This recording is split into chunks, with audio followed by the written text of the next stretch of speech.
বাড়িতে যাওয়ার জন্য একদমই ফ্রিজে মাছ মাংস কিচ্ছু ছিল না, একদম ফাঁকা ফ্রিজ ছিল। এক পোটলা মাছ ছিল, তো এখনও 3-4 দিন থাকবো, তো 3-4 দিন খাবো কি, মাছ ছাড়া তো আসলে বাঙালিদের চলেই না।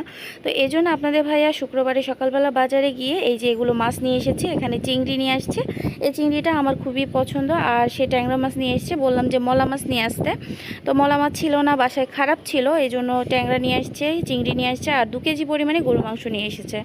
তো অল্প করে নিয়ে আসছে, কারণ 4-5 দিন আসি, 4-5 দিনের মধ্যে আমার এগুলো শেষ করে তারপরে আবার দেশে চলে যাব।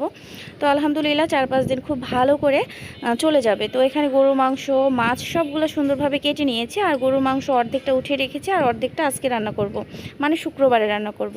আর এখানে কিন্তু ট্যাংরা মাছের ডিম হয়েছে, ডিমটা আলাদা করে নিয়েছি, কারণ ধোয়ার সময় বের হয়ে যাচ্ছিল, এতে করে অপচয় হচ্ছিল, মানে নষ্ট হয়ে যাচ্ছিল ডিমটা, এই জন্য আলাদাভাবে রেখেছি, খুব সুন্দরভাবে ধুয়ে তারপরে রেখেছি। আর আরও কিন্তু রান্নার আগে একটু করে ধুতে হবে, খুব একটা ভালো ক্লিন করি নাই, হালকা আবার মানে করেছি।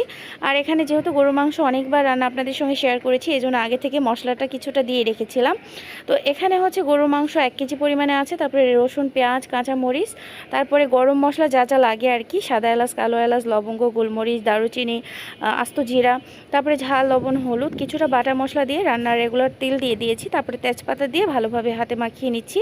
তো এই রান্নাটা আমি এতবার শেয়ার করেছি, আর প্রত্যেক সপ্তাহে যেহেতু আমার বাসায় গরু মাংস রান্না হয় স্পেশালভাবে, মানে ওই বাগার টাগার দিয়ে বা অন্য কালা ভুনা টালা ভুনা খুব একটা পছন্দ করেন আপনার ভাই। তো এই জন্য নর্মালি যে ভুনাটা আমরা রেগুলারলি করে থাকি গ্রামে বা বাসায়, প্রত্যেকটা বাসায় যেরকম রান্না হয় ঠিক সেরকম রান্নায় আমরা রেগুলারলি করি, আর সেগুলো আপনাদের সঙ্গে শেয়ার করি।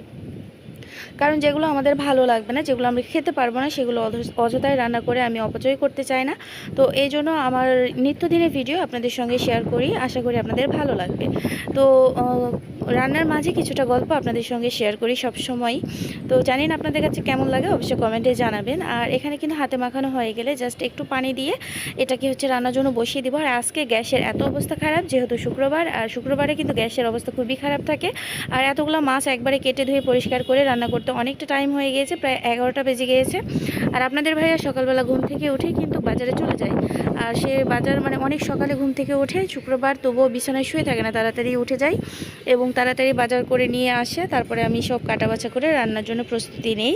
আর এখানে কিন্তু আমার একদম এগুলো সব ধোয়াধাই, মাখামাখি, কাটাবাছা সব কিন্তু 11টার মধ্যে হয়ে গেছে, তবুও আমার রান্না করতে 3টা বেজে গেছে, কারণ গ্যাসের অবস্থা খুবই খারাপ ছিল। তো আমি প্রায় 1টা বাজে রান্নাটা শুরু করেছি, আর 2:30টা বাজে শেষ হয়েছে, খুবই গ্যাস কম ছিল। তো যাই হোক, ব্যাপার না। তো মাংসটা উঠিয়ে দিয়ে এখানে মূলা আর বেগুন, ট্যাংরা মাছ আর চিংড়ি মাছ দুইটাই অল্প অল্প করে দিয়েছি, যেহেতু টাটকা মাছের টেস্ট কিন্তু সবসময় বেশি ভালো থাকে। তো ভাবলাম দুইটার টেস্টই একবারে নেওয়া যাক, এই জন্য মূলা বেগুনের সঙ্গে চিংড়ি আর ট্যাংরা মাছ একসঙ্গে দিয়ে আজকে চচ্চড়ি রান্না করব। এটাও খুবই সিম্পল আর হাতে মাখানো মজাদার তরকারি। এটা কিন্তু প্রত্যেকটা গ্রামে প্রত্যেকটা বাড়িতে এরকম রান্না প্রত্যেক দিনও হবে, এটা মাস্ট। তো আমিও তার ব্যতিক্রমী না, যেহেতু আমি গ্রামের মেয়ে, গ্রামের বউ।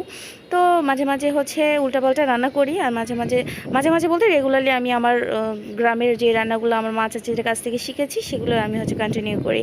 তো যাই হোক, আলহামদুলিল্লাহ গরু মাংসে কিন্তু পানি একদম শুকিয়ে গিয়েছে। তো পাতিলটা আমি চেঞ্জ করে নিয়েছি, কারণ ওই পাতিলে রান্না খুব একটা ভালো হয় না, গ্যাস কম ছিল, এই জন্য ওই পাতিলে দিয়েছিলাম। তো যখন দেখছি যে একটু ঝোলটা কমে আসছে, মানে অনেকটা কমে আসছে, তখন এই পাতিলে আমি চেঞ্জ করেছি। আর চিংড়ি আর ট্যাংরা মাছের চচ্চড়িটা এই যে একদমই হয়ে গেছে, আর একটু কমিয়ে নিয়ে, মানে আরেকটু ঝোলটা কমিয়ে নিয়ে তারপরে রান্নাটা একদম কমপ্লিট করে ফেলবো। তো আজকে খুব একটা ভিডিও নিতে পারিনি, কারণ আপনাদের ভাইয়া বাসায় ছিল, খুবই ঝামেলার মধ্যে ছিলাম। তো যতটুকু পেরেছি ততটুকু আপনাদের সঙ্গে শেয়ার করেছি। আজকে ভিডিও এই পর্যন্ত। আমরা সকলে ভালো থাকুন, সুস্থ থাকুন। আল্লাহ হাফিজ, আসসালামু আলাইকুম।